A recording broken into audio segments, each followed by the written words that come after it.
morning from rainy Atlanta. We're in the middle of winter, as they call it. Welcome to February and welcome to the month where we are doing some great things. Thank you to iSpace 2 Studios in Marietta for having us. We're glad to be on this wonderful set. In the studio with me behind the cameras is the one and the only Molo Wilson from New Dawn Productions. My name is Diana Courier with Rand Consultants, and we have a special guest in the house that I'm excited to talk to. I've known him for a number of years in a variety of roles and wearing many hats, but today he's here for one particular hat, some good things that he has coming on the horizon, and we're going to talk about all things. He'll tell us all things what. Please welcome to the studio, my one and only friend. How do you like us to call you? I'll let you introduce yourself because you wear many hats and you have many names. Well, true. Yeah. True. Well, thank you for having me. Yes. It's indeed an honor to be in this great place. Yeah. You folks are doing amazing things. And where else to come and share the good news other than here? A place where it will reach anyone and everyone. That's great. So I'm glad to be here. What's your name and what do you do? So my name's Peter Mbugua. Mm-hmm. What's your other name that we know you by? A lot of folks know me by Gigs. Gigs. That's for the soccer world out there. Yeah. That's a story for another day. Yeah.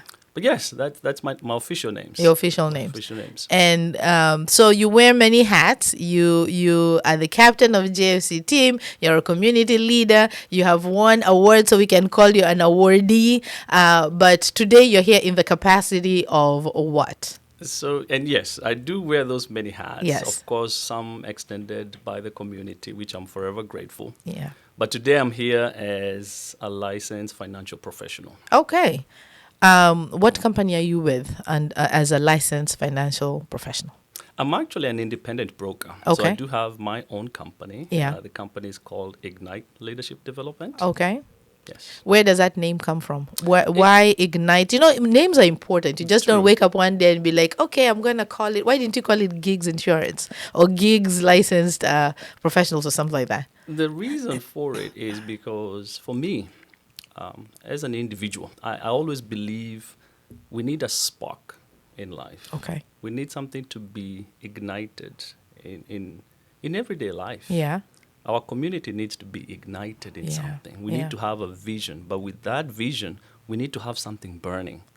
A fire needs to be lit somewhere. Otherwise, we're just going to be... We're just going to be there. Cool. Yeah. Yes. So you're here to ignite some... People need to get to it and you're here to ignite the spark. Correct. Okay. So what does a licensed financial professional do? A lot of things. Yeah. We do insurance, of course. Okay. We do annuities. We do education. We do have debt management, estate planning, legacy planning. Wow.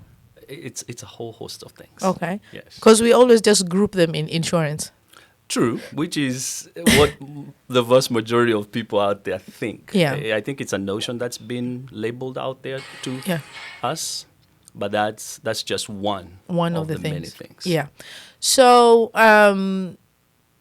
if it's one of the many things and the one that people most know, even when you talk annuities, that's a whole other thing. I'd like you to explain what that is. But what are you seeing out there in terms, like, why now? Why are you doing this? Why are you making awareness? Why are you giving awareness? Why is it important? Like, why are we here discussing this? Why can't it just be another thing that we do, like, what do you say, your 401k or whatever? You get a job, okay, sign here, you've done it. Why is this important? Why are we making awareness or noise about it? Why are we sparking the flame about this? We have to spark the flame. It's better to do it now than to wait. It's better to have a parachute on the plane, on top of the cliff. Yeah. That way, when you're you jumping jump, off, you have it, right? Yeah. So I think we're actually late. Maybe this discussion, we could have had it years past. So for me, I think it is now because our community is suffering, our society is suffering. And if not now, then when? When? So when you say that we should have had this conversation years back, where were you hiding? Why? And not just you, okay? When I say where were you, I mean like you and all your professionals in the field. what was making us not have these discussions then, or as they say, the best time to plant a tree was yesterday? Like, why didn't we plant the trees yesterday? I think the trees were planted because there's some others that came before us. Before. So somebody paved a way. Yeah. So did we listen? That's the question for ourselves, right? And when we heard, or when when the information was out there, what did we do with it? Yeah. Right? Yeah. So I don't think that why now. I think what we are doing pretty much is putting a little bit more emphasis to what has already been put out there. Okay. And also coming out to kind of expatiate a little bit to what we kind of have a notion of what this is all about.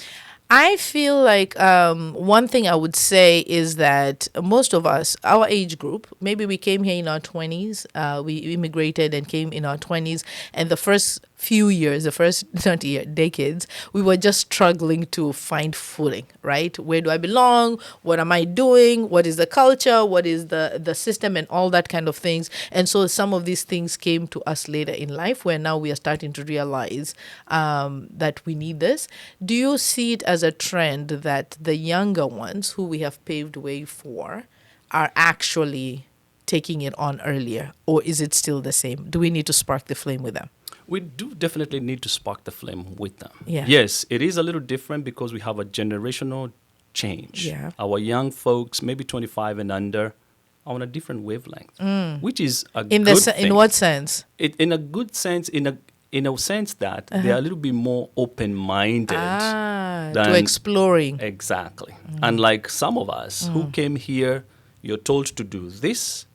And like you said, those of us who have been here for decades, the first thing we came here told to do, come, go to school, get your degree, get employed, start a life. That's it. The young folks nowadays have a free mind frame where they're wanting to know more, right? Yeah. So I believe they're better off than we are. So we paved the way for them. So don't just think, youngins, you did this. We kind of paved the way. But so for those of us who are starting quote unquote late, because it's not, there's nothing like late. You start when you start. Those of us who are starting late, when you look at it, is it what was stopping us? Is it cultural? Is it mindset? Is it like, why are we so resistant to wanting you come to speak to me about insurance? I mean, after all, I believe in God and He's going to take care of me, and I have faith I'm going to make it. I'll just be fine. It is well. True. Yes. We're not late, right? Yeah. It's a little bit of both. Okay. It's a little bit about mindset, and it's also a little bit about culture. Yeah. If you come from where I come from, we don't talk about things that can make me exit this world. It's almost like it's taboo, right? It's taboo. So there is that. Yeah. There is also the notion of I'll get to it when I get to it.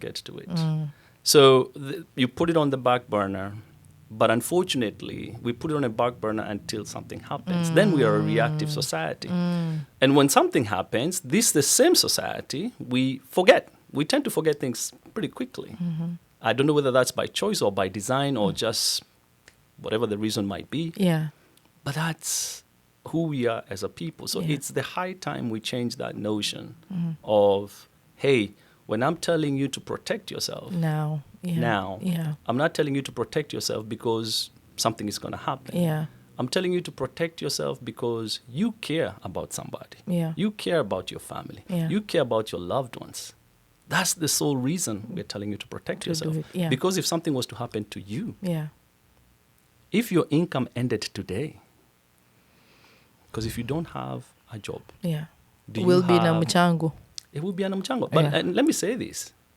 If we do a mchango for you, maybe because you have a cancer or a stroke or something like that, how long would that mchango sustain you? Yeah.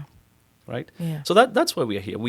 There are things, they say when in Rome, do as the Romans do. True? Yeah. That's why we're here. Yeah. These people do things differently. Yeah. We have come to unlock or at least learn about some of them. And that's Yeah. why we want to share it to And- anyone who's willing to listen. And so these taboos and these things that we can't talk about, how do you deal with that? Because that's part. Okay, so in terms of insurance, annuities, finances, and all that kind of stuff, it's not so much about what you are selling to me. Is if I trust you with what I'm working hard to earn to do what you say. And part of it also could be we don't understand. It's a stock market. It's going up. It's going down. I'm going to lose everything. I'm going to have everything. How do you deal with the resistance, the taboos, the we can't talk about that now. Why talk about death and what happens after that and that type of thing? How do you manage that to convince me to get ready for the future? You have to want to get ready for the future, right? So if you don't, and there are two sets of people, right? Okay. First set of people is who want to take control of themselves, their future, and the future of their generations. Mm-hmm. There are those who would want maybe the government to take control over their stuff. Last time I checked, and I'm stand corrected, I don't know anyone here with maybe their right mind would want the government to take control over any. And I'm not talking about this government. I'm talking about any government. Which is what would happen if you do not do exactly. anything. So if you don't take control, somebody else will take control for you. Yeah. So which one would you rather have? It's a choice, yeah? It's a choice. It's a choice. Why did you get into the insurance field? Why? I mean, you wear many hats. There's so much stuff you could do. Why this one? This one, particularly for me, is because I love my community. For those that know me, that know that I want to see some change. I know that I cannot change the entire world. Yeah. But I can change the world in just one person's One life. person. Right? Yeah. I've been to 1 million of fundraisers in our community. I've been in so many communities. I've chaired a whole hosts of WhatsApp groups and committee of friends, or however you want to call it. And one day I thought, you want to tell me we don't have a better way? But yes, I chair a committee, we raise funds, we send somebody home, or we do whatever we need to do, but yet we don't do anything for their 5-year-olds. And that kind of pained me, knowing that I'm somebody who would want to see something different. And because of that, I decided to join this industry because there is a different way. There's a different and there way is of a doing way it. out. Yeah. What's the most rewarding part of doing this? The most rewarding part for me, it is to see the joy of a family member who's been going through grief and pain and sorrow, right? But after we have done this and that and all is said and done, their family are left debt-free. Yeah. Their children can go to college without taking a student loan. Yeah. They don't have to be kicked out of their apartment or their homes. Yeah. They start a project from wherever they come from. Like we have somebody, I'm not going to name names because of privacy, who has started a water project for his village. His village has no water. But because of a misfortune, this individual was able to get a payout that enabled him now to supply water in his entire village. That to me is good enough. Which that actually plays into what we know now as we grow older as legacy. Right? Exactly. Like, what are we doing beyond just living and working the 8 to 5s, the 2-3 jobs that will make a difference in the lives of our children or our families?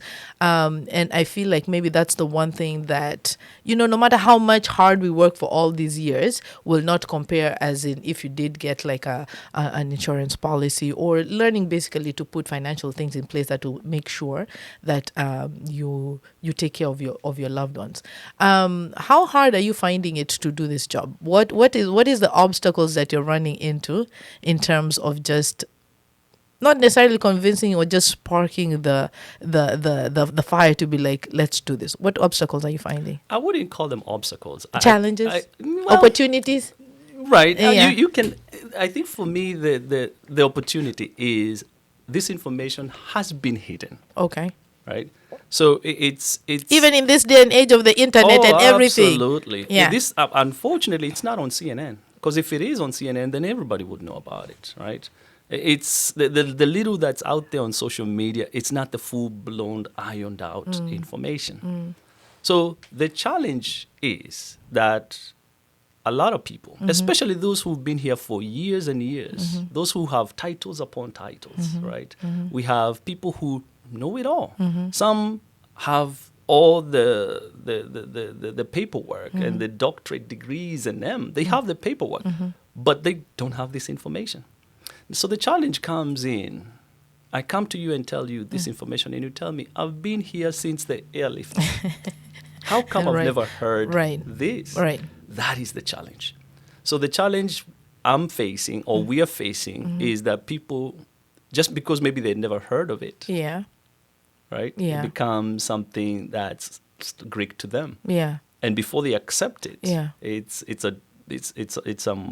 hurdles that we have to overcome. So what steps are you taking to do that? For example, are you, do you have meetings? Are you meeting people one-on-one? Are you doing sessions? Are you what are you trying to do to bring that awareness? So somebody's like, how come I never knew Giggs is doing this? I only meet him at the soccer field. I know he's doing, JFC stuff, but this other aspect, how do I transform it from just being a casual, oh, we don't need to discuss that, to you actually need to do something about it? What steps are you taking to do that? So the steps we're taking, yes, we are having meetings, right? So we probably will go every other month and we'll have a meeting. People will see the invites out there. So we'll get a hall, we'll have speakers, we'll have trainers, we'll have some of these well-known big companies that we partner with. Yeah. And they'll come, and some of them, we use them because they're household names. We're not coming here with companies you've never heard of. They'll come and they'll broaden what we are trying to say or what we are trying to educate. So this information is out there. And yes, we'll consistently do those meetings. And of course, for me, I've purposed myself to extend myself to come to you, wherever you may be. And let's have, because the discussion of money is not taught in schools, right? Yeah. I'm sure all of us here have gone to some school, have a degree of some sort, right? Yeah. Those who went to business school like myself, I don't remember this class that was taught about money. And how to handle it. Because the discussion of money is a kitchen table discussion. So if you don't talk money with your kids in the kitchen table or whoever your friends, that is not going to be in a finance class. Okay. So how do I get started? Where and I think for me personally, now that I've learned a little bit about the journey, I'm more able to, I'm more confident on how to approach it. But if I'm a new person, green, never heard of this, right? You get nervous. Sometimes I feel like we are supposed to come to you with $10,000. Is that the case? No. Or am I? Because that's the perception, right? Those are the myths and the stigma that is out there. Right. So if you go to buy a shoe, yes. Right?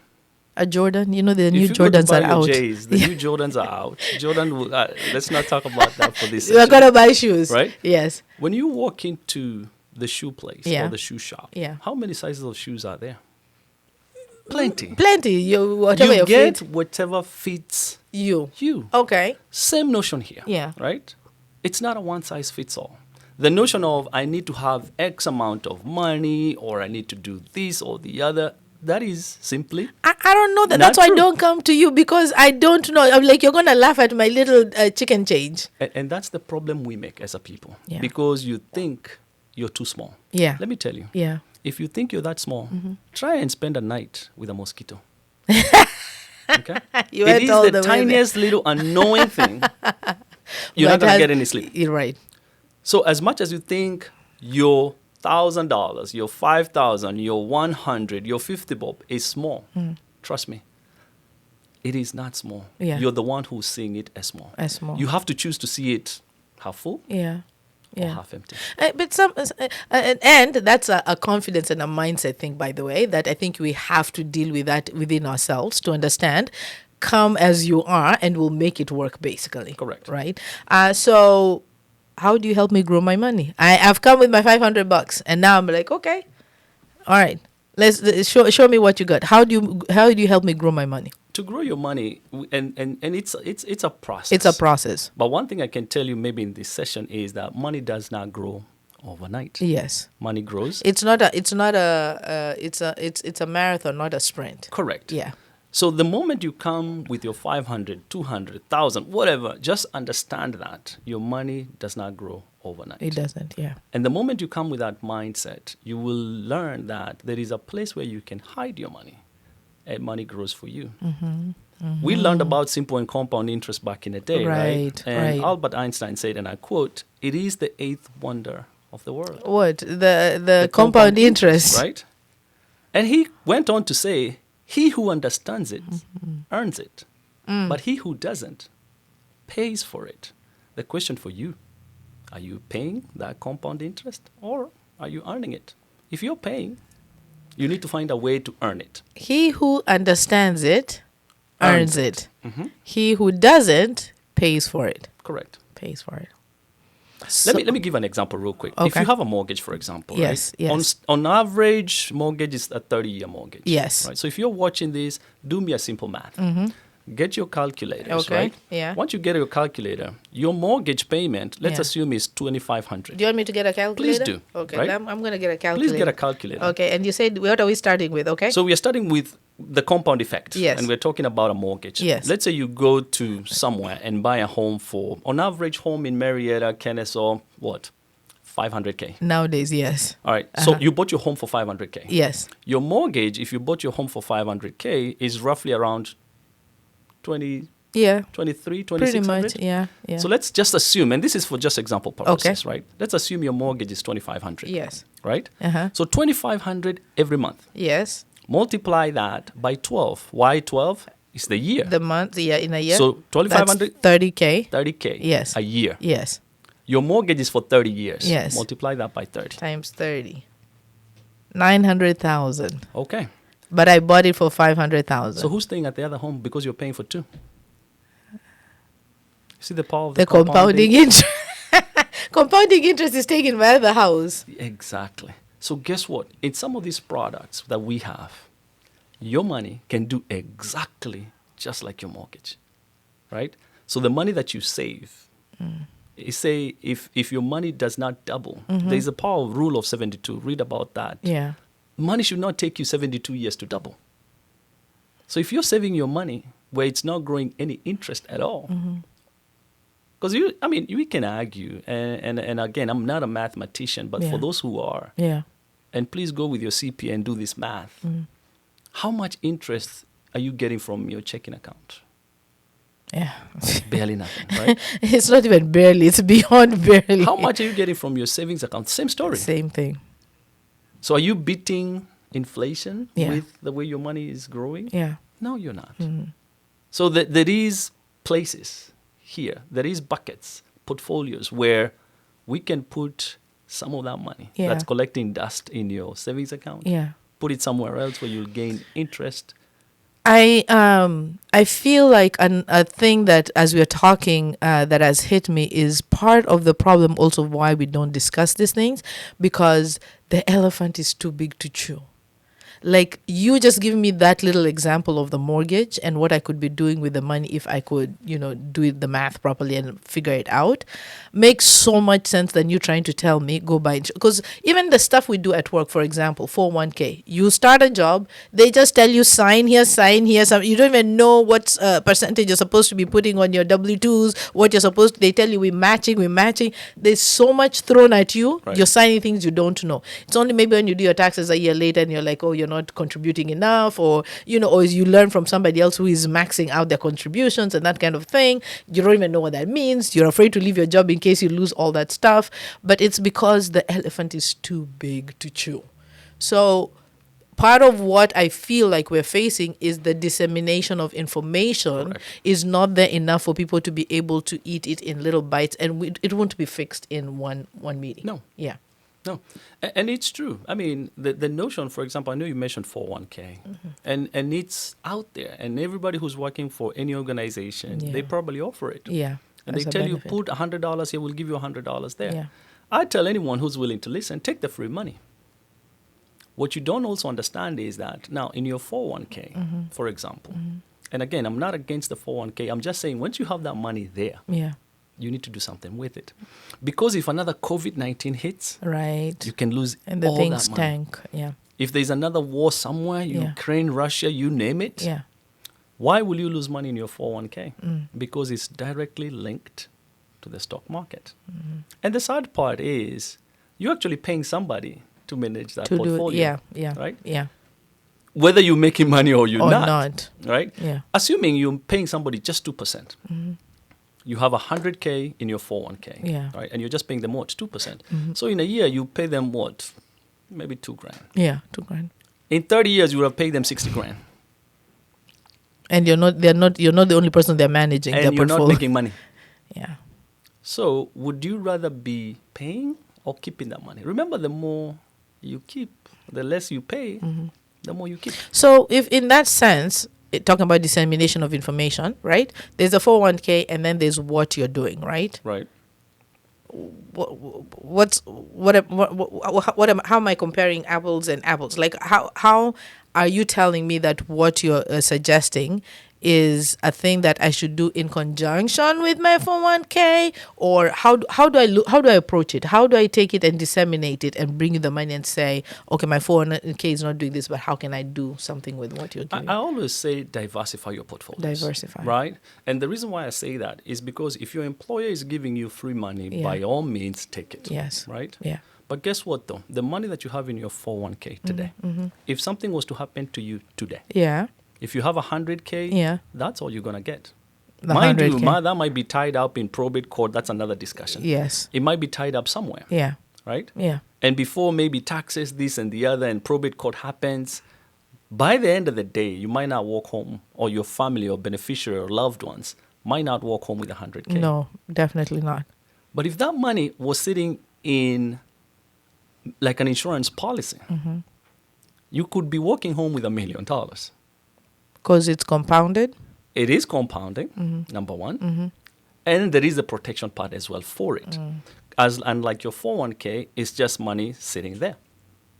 Right? So there is no protection for your money. Right? So I would suggest, and I would say, let's sit down. Let's have an honest conversation. Yeah. Of what About really we have. What you have. Yeah. What it can do for you. Yeah. And then you decide on, because remember, we are all adults Yeah. to make those kind of decisions. Yeah. Yeah. At the end of the day, We can't hide anymore. we can't hide anymore, and no one will make that decision Yeah. for you. Yeah. And it's those hard conversations, to be honest, that are requiring us to have these conversations, right? Correct. Because, I mean, death is inevitable. And we've been in the community and have to take care of a couple of those situations, right, where you're dealing with funerals. And it always leaves you wondering, are they taken care of after this? Like, you know, after we have sent somebody home, or we have raised money for this and that, is it going to leave a change, or is it going to... And those are hard conversations to have. We have to accept that will happen. It's at a some reality, point. yeah. The reality will happen. It will happen. When this rain falls, it will hit a house. Yeah.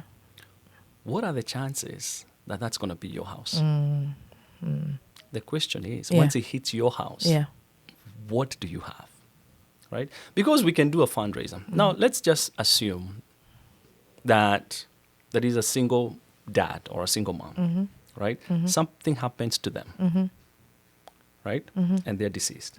What happens to this child? Because we can come out here, we can raise $50,000, right, as a community. And we'll take care of the funeral and all that stuff, and we're done. What happens to the child? Yeah. On average, in this United States, I believe, and I stand corrected, it almost costs about $17,000 to $20,000 a year To... to take care of a child, Yeah. right? Yeah. Now, if it takes you $20K to take care of a child, we've raised $50,000. We have sent you back home using $20,000. $20,000. So we have $30,000 left. So that means we can only take care of this child, bear more or less, for 2 years. Yeah. What happens after that? Do you see where homelessness comes? Yeah. Do you see where foster homes comes? Do you see where we send now people to live with their grandmothers and grandparents somewhere? These kids don't know any of that, right? But can you imagine if we had something in place Yeah. that if something was to happen to you, to me, there is an estate that's going to come and take care of a lump sum of $1 million. Yeah.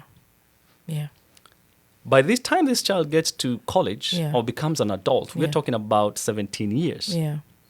On average, it's going to be almost 350 to 400K for a child to be of 5-year-old to get to 18 to where maybe they can take care of themselves. And then 18, trust me, between 18 and 25, these are still kids. Yeah, they're still kids. Right? Yeah. So all I'm saying is let's be honest with our thinking and let's have an honest conversation. So let's switch gears a bit. I am a 18-year-old, right? Okay. I've been doing some summer jobs here and there. Now I'm about to go to college. I'm having a job. I'm having an internship. I'm starting to come into a little money. Let me move, not to 18, 19, 20, because now you're settled down, right?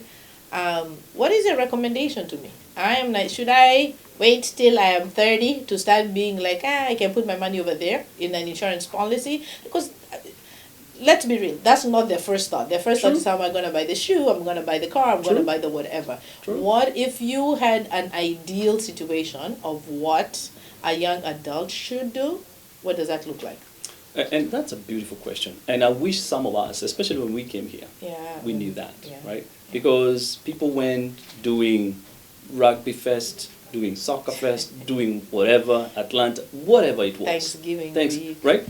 But that young adult that's out there, that's starting to get money flowing or income coming in, guess what? I would not suggest to anyone to wait. And this actually does not apply just to young adults. It applies to anyone who's willing to listen.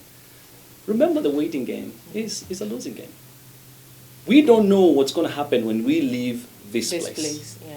Right? Yeah. The younger you are, the lesser the cost. The healthier you are, by chances are. Because you live here, you get a stroke or you start getting sick, you have pre-existing conditions. Now guess what? Things change. Things change. The dynamics will start changing. Yeah. And that's why you'll see a lot of people now are starting to have issues. Why? Let me just give you a story without mentioning names.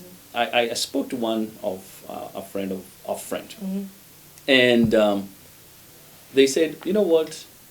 I'll think about it. I have this trip planned to go home. When I come back, we'll sit down. No problem. They were telling you this? Yes. Okay. So they went home. Yeah.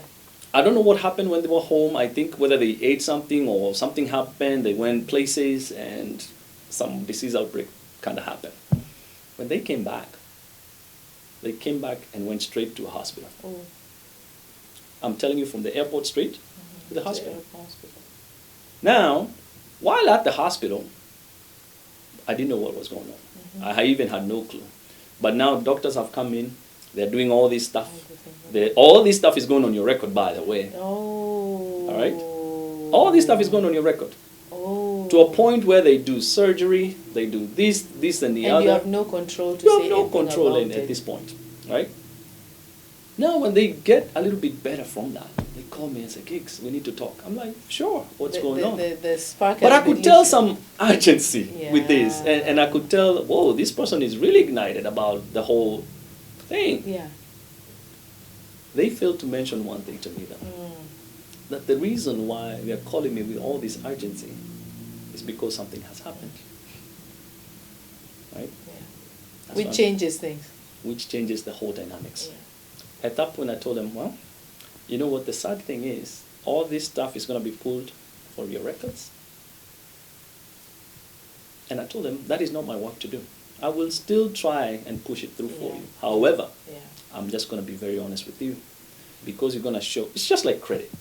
You come to buy your car, they'll pull your credit all home. They'll tell you, They can see everything. They can see everything. Same notion here. Yeah. That's what I'm saying to that 19-year-old, that young adult, that young parent, that whoever is listening to us now. The time is now. The best time to plant a tree Is now. Yes, you're better off doing it now. So, as I was reading up before we came to have this conversation, I read something about income replacement. What is that? We call it an income replacement account. Yeah. So let's assume, or let's say this, today is Saturday. Yeah. A lot of people got paid yesterday, Yes. right? Or Friday, Thursday. And Valentine's weekend, we gotta go party. All right? Yes. Now, assuming that the check you received yesterday Yeah. was the last check you received. From tomorrow, God forbid. no more checks. Yes. right? Yeah. No more checks. Yeah. Now, if that was the last check you received, and no more checks from then, you will have to do something to maintain your lifestyle, true? I mean, you have to pay your bills, you have to keep living. Exactly. You have to maintain the status of living, true? Yeah, yeah. As far as I can see us having this conversation, you're healthy. Yes. You drove here. Yes. You probably slap an Uber sticker in your car, Yes. drive strangers around Yeah. to maintain, right? Some sort of living, yes. Exactly. Yeah. Now, what if you stopped working because of an illness? Will that make the situation better or worse? Worse. Is being sick a matter of if or when? Man. So when the when happens, Mhm. what account do you have that will take care of you if you stop working? A cancer will hit. I'm sure we all have friends who are going through that, right? Yeah, a number. An income replacement account Yeah. is an account that will take care of you Yeah. when you're to get a chronic or a critical illness Yeah. or a terminal illness. Yeah. Meaning that if the doctor says you have 12 or so months to live, Mhm. you get all your money in one of these buckets while you're still alive. And so is it also just a matter of whatever you have, put it in there, or is it a certain amount, or is it like, do you just decide I'm going to be putting away $50 every month or something like that? Again, it's not a one size fits all. Not a one You size can come here and tell me you want to dump as much money as possible. Yeah. I don't know. I can't tell how much anyone out there is Has. willing to save. Yeah. And I don't say pay because you're not paying anything. This is your own money. The same money you would put in your savings You're account. saving. You're saving it for yourself. But take a look at this. Assuming you have a portfolio of $1 million, right?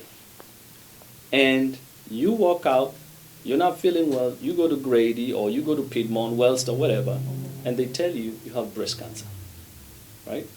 The moment that diagnosis is Put in. if you had $1 million policy sitting, you get a portion of that money while you're still alive. This portion goes sometimes up to 90%. Can you imagine getting 90%? But that's with this insurance. Correct. Yeah. Right? Can you imagine getting 90% of $1 million while you're still To alive? help you. So It will to take away the stress of dealing with that while you're going through the illness. Exactly. Yeah. I believe, and this is my own belief, that actually we don't succumb to the illness. We succumb with the headache and That the comes issues with it, that yeah. comes with it. The willpower of dealing with that is Correct. what actually, and that's true. I think most people, what you're fighting is not even the disease; it's just the strength to keep, going with all of that. Correct. Yeah. So that's the income replacement account. Okay. What mistakes, common mistakes, do people make when they're planning for financial security in your thoughts? Like what do we do that you'd like to caution that, and I know one of the things you did say was diversify. Right. Like sometimes we don't, we just put all the eggs in a basket and forget about it and be like, boom, I'm gone. I hope I'm going to make $1 million by the time I Right. am, this age. And I think that's the problem number one. Yeah. And I think the other problem is we kind of know it all, right? And we cease to listen to options. Do I know everything? No, I don't. Yeah. But you're more learning than I am because I don't have time to go and look up Right. whatever is new in the market that will help. We have to have an open mindset because when it comes to your finances or when it comes to your family, nobody's interested in your future more than yourself, right? So if you're putting all your money in your 401k, Yeah. you have to ask yourself honest questions. Somebody wrote a book, and I'll find it, I'll share it next time, that a 401k is for those who are planning to be poor when they retire, Why? right? Why? Because there is taxes involved, there is the ups and downs of the market, right? I mean, let's be honest. Yeah. Right now, I don't know what happened to the stock market a week ago. Yeah. That thing was red across the board. Yeah. And there is the notion, and I'm not saying don't run stocks. There are professionals who do a master job in that. I'm Yeah. not saying don't stop. I'm not saying stop what you do. No, No. I'm just saying diversify. Diversity. But guess what though? If Don't you put had, all your eggs in one basket. if you had your money in your 401k, Yeah. let's just go back to the war in Russia and Ukraine. Mm-hmm. What happened to the 401k then? What happened to the stock market when COVID-19 hit? Happened. Let's push a little bit back, 2008, when the housing market crashed. Oh man, are right? you reminding us? That was 2008. That's man. 2000. Let's go back to 2002 when the dot-com bubble was happening. I mean, we can go back in history. And the history has taught us that market will go up, And it you'll will make go a lot up. of money. Yeah. It will drop. It's just a matter of when. Now, when the market corrects itself, there is this notion that's being peddled out there that you will bounce back. Let's do simple math. If you have $1,000 today, and the market went down by 50%, right?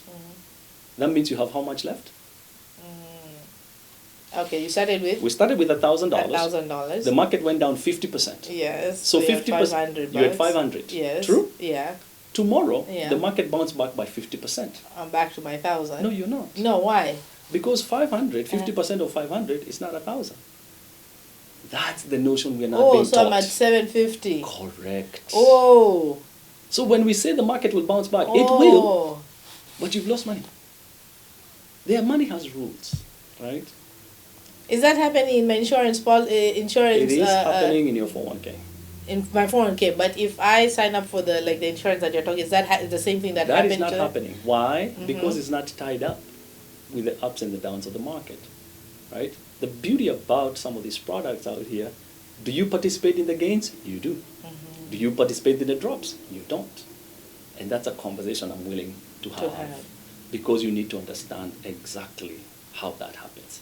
Because when you have money in your 401k, like I just told you, you will lose that 500.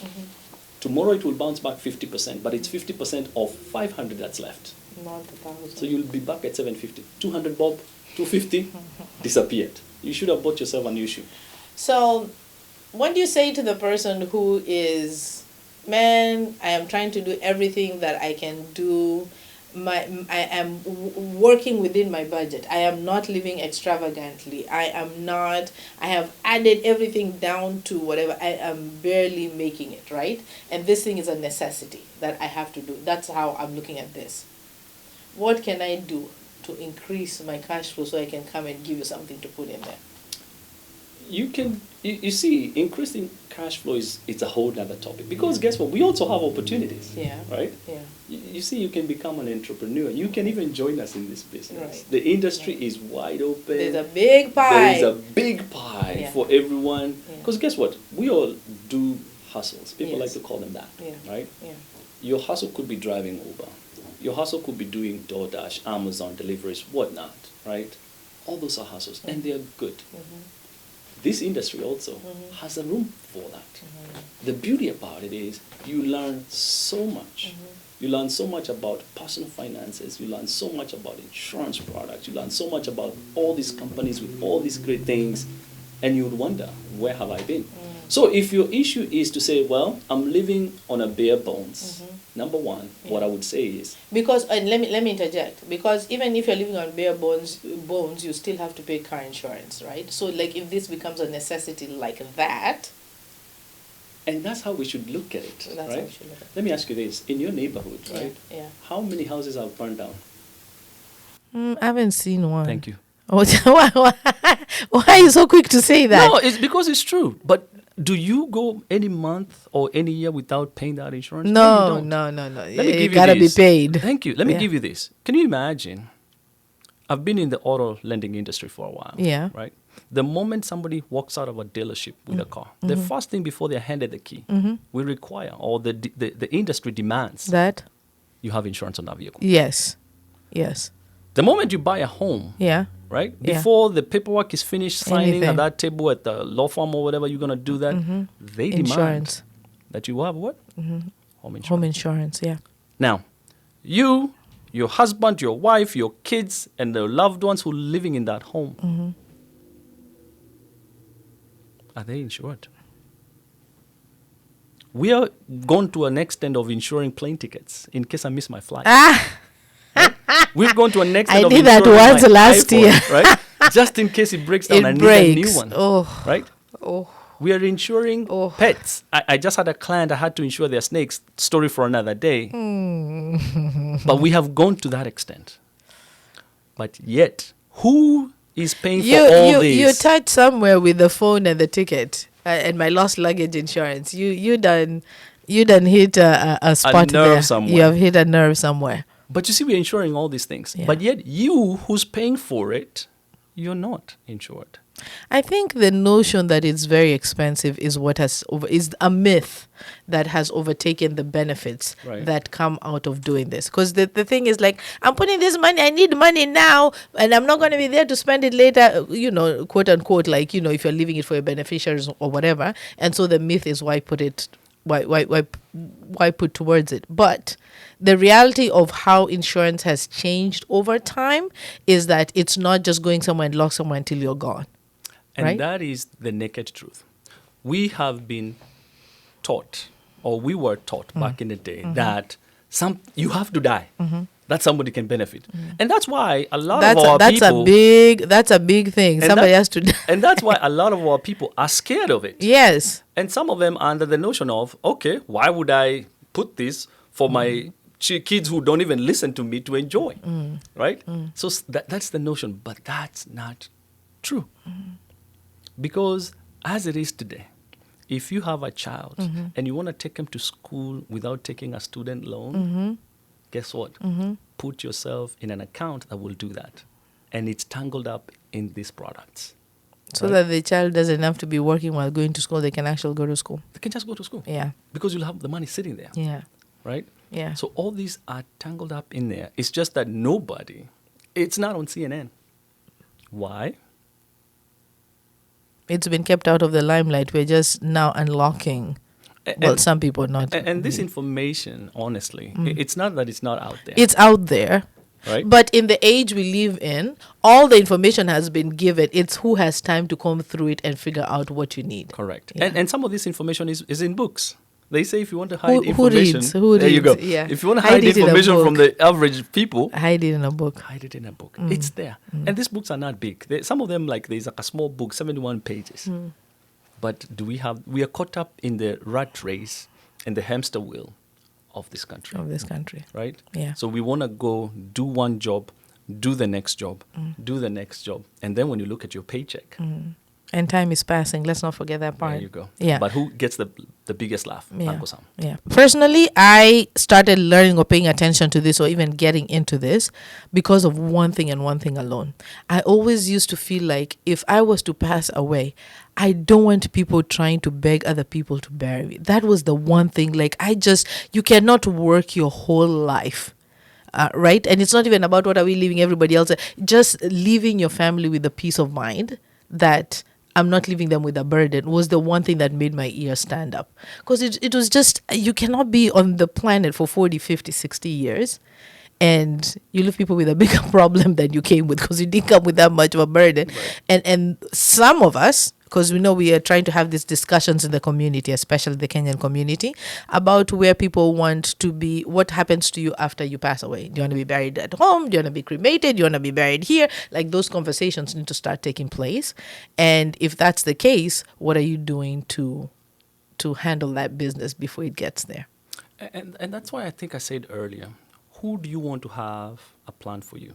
You either take charge of your finances and your life, or let the government do it for you. I can tell you without fear that if you let somebody else do it, they're not going to do the best job, right? But if you want to take control of it all, we even have a concierge funeral plan with a company that will take you. Concierge. Now, that's the community. They'll be like, hey, slow down, sir. Take Concierge you funeral. to wherever. If you want to be buried in the south side of Spain, guess what? They will take you there, right? And this is just like an added bonus because you are smart enough or you are open-minded enough to protect yourself. So these things, like I said, the wealthy, they don't use it to bury anyone because they know cancer will happen.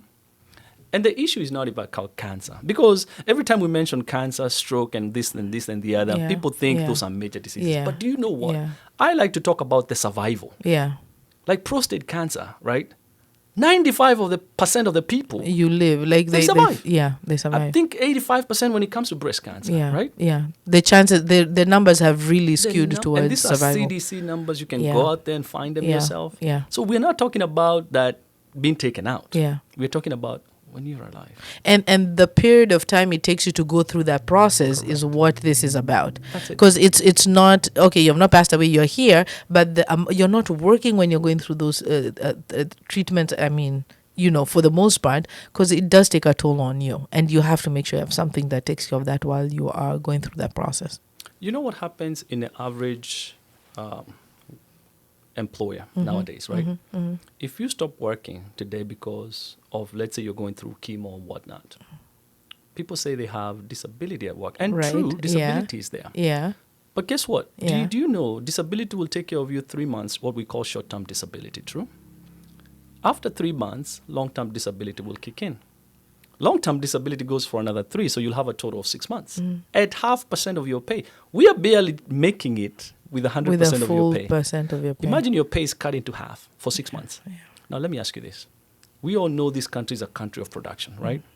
If you're not producing, if you're not can you imagine a nurse? If you're not clocking in, clocking out for 6 months, do you have that job? No. What's going to Definitely happen? not.